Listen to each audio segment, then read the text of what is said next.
Today is September 4th, 2024. This is John H. Reid III answering questions for an interview from Perseus Arcane Academy.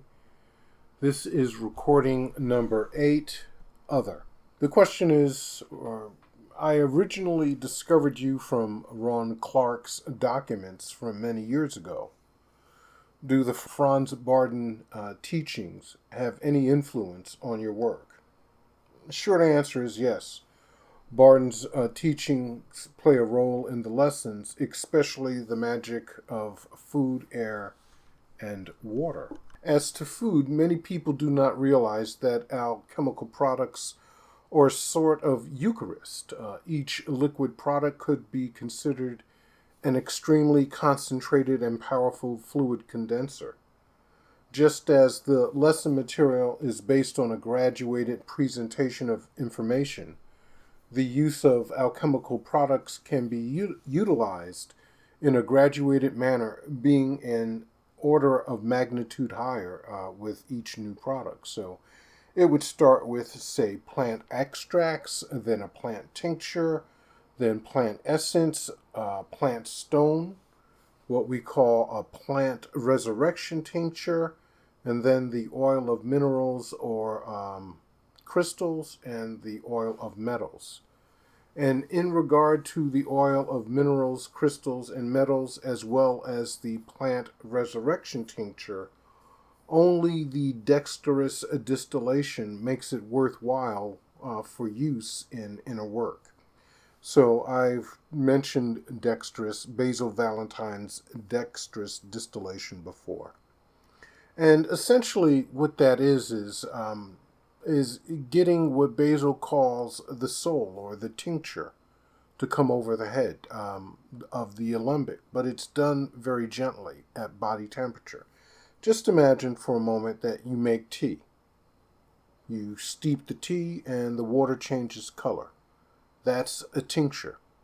Now, a dexterous distillation allows you, without burning that colored portion, to have it distill over, whether it be the minerals, from minerals, metals, or plants.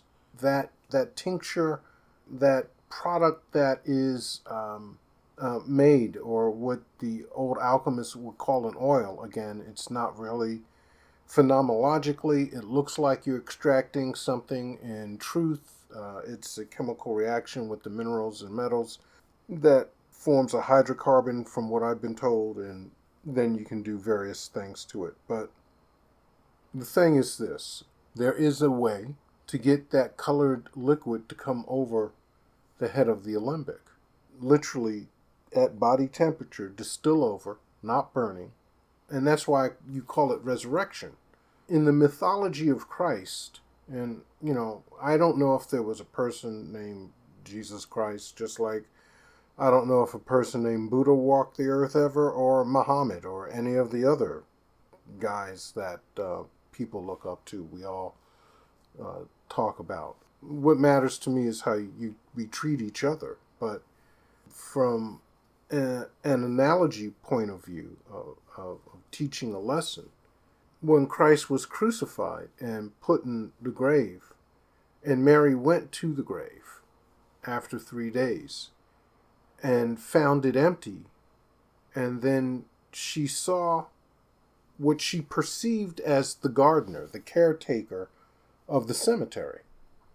And she said, they've taken my master. Do you know where he is, basically? And it wasn't until he spoke to her that she realized who he was. But the point is that what Mary saw, to her eyes, was a human being. It wasn't a spirit. It wasn't a ghost. She saw it as a living, breathing being. That's what the resurrection is that the body, the soul, the color. Okay? So, how do you know you have a tea? Is because the water changes color. It's not just the taste. That would be an essence. Here we're talking about it is the second greatest secret in alchemy.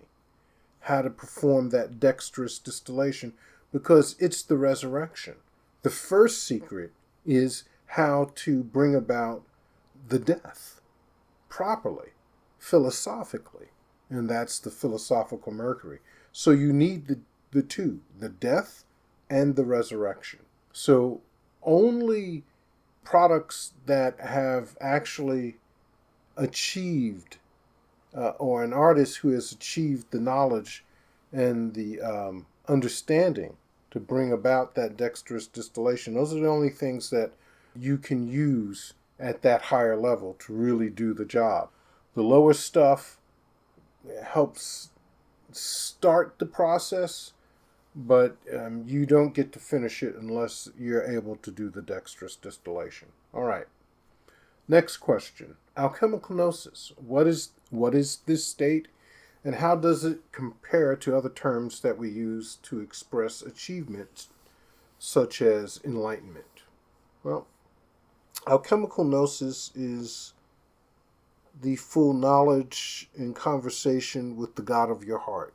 And for the Hermetic scientists, every adaptation, every expression, everything experienced has a gender / polarity, an age, an appearance, and a name.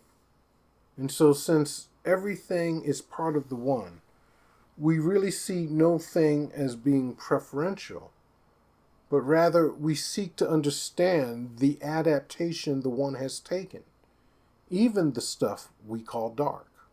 Because of the nature of the Hermetic inner work, one needs to find an authentic guide. I'm going to stress this again. I know a lot of people want to go Ronin, but you're going to be tripped up. I can't tell you how many people I've seen convince themselves of the most ludicrous things concerning laboratory alchemy, let alone inner work, that is just demonstrably false. It's not even debatable. But people can contort and rationalize all kinds of things. That's why you need a guide. And there is a reason why in Hermeticism we say the art is passed from mouth to ear. So the subtlety of the intelligence charged with maintaining division is elusive in its apprehension while you are engaged in the work.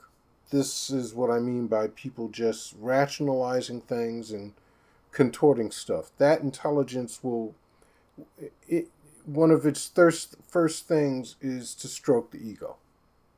And when people can't readily figure something out, especially today with the proliferation of information, they're more apt to just say, well, I say, this is my truth. Well, what do you mean, my truth? There's the truth, the proper way of doing something, and then everything else is a falsity.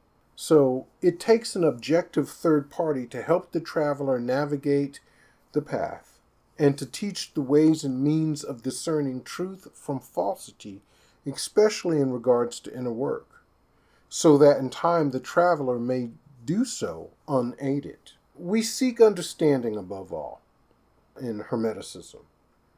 And when doing inner work, we instruct travelers to take the following attitude when they encounter what we call intelligences. And that is, I am not here to fix anything. I am not here to heal anything. I'm not here to correct anything. And I'm certainly not here to get rid of anything. I'm just going to allow myself to let go of my judgments, to have no agenda, and simply be with what is here and give it my full, undivided attention. This is how you gain understanding, not through force of will or magically binding something or beating it or causing, nobody wants, no human being would respond favorably to such conditions. Nor will spirits. As above, so below. As below, so above. So Everything wants to be treated with a modicum of respect. That's all. Do unto others as you would have others do unto you. So we seek in alchemical gnosis to ennoble our conscious mind and bring it into full alignment with the One so that it can be used as a tool as it was intended to be. Because ultimately, for the Hermeticists, physical creation is not something that is thought of as an impediment or something to escape or an illusion. Rather, it's seen as an arena of necessary experiences and training. Because for the One to achieve evolution, the evolution of its continually unfolding expressions and adaptations, it needs a place of polarity, of unbalance, yea, even dysfunction, in order to explore the full range of its polarity. And that's what we're here. Everybody says, I have free choice or free will. Well, unless you have polarity, you don't have choice. Yeah, if everything's in unity, there's no choice. In order to experience choice, or what we call free will, or an act of will, you have to have a way of discerning things, and that's what this arena is for. And it's for you to know and experience what people call good and evil, but we prefer to call productive and non-productive behaviors and attitudes and things like that. Because, look, if I sit down and I say, well, today I want to complete some code that I need to write, but instead I wind up playing an online game, that doesn't mean the game is evil or that I'm evil. It just means I decided to do something and I wasn't productive in the way that I had intended to be. I was productive in playing the game, but not in completing the code. And that's it. Deliver me from evil and from good. I simply want to experience the full milieu of life. I'm going to experience everything that the God of my heart has intended for me anyway. So why step into it in fear? A person cannot become whole by cutting off their digits. And shadow is just repression. It's ignorance, what we're unaware of. But the thing is, a shadow can only be created by a light source being shown and something being there that we don't understand. Something that seems to be blocking the transmission of light. But if you step into that shadow and you have the testicles or ovaries to walk through the umbra, metaphorically, or if it's a physical thing, walk around, there's only one thing you can find on the other side when you exit that umbra and shadow. And that's the light source that caused it. And so above all, we seek understanding, not elimination. Alchemy is about transmutation. Think about copper. You can do all kinds of wondrous things with copper today. And all of those things, all of those potentialities, possibilities, existed when humankind first picked up its first piece of copper. The only difference is that those people did not have the perspective, the philosophical insight, so that they could perceive those possibilities. That's what a philosopher is. All right, well, thank you for your time, and that concludes the recording.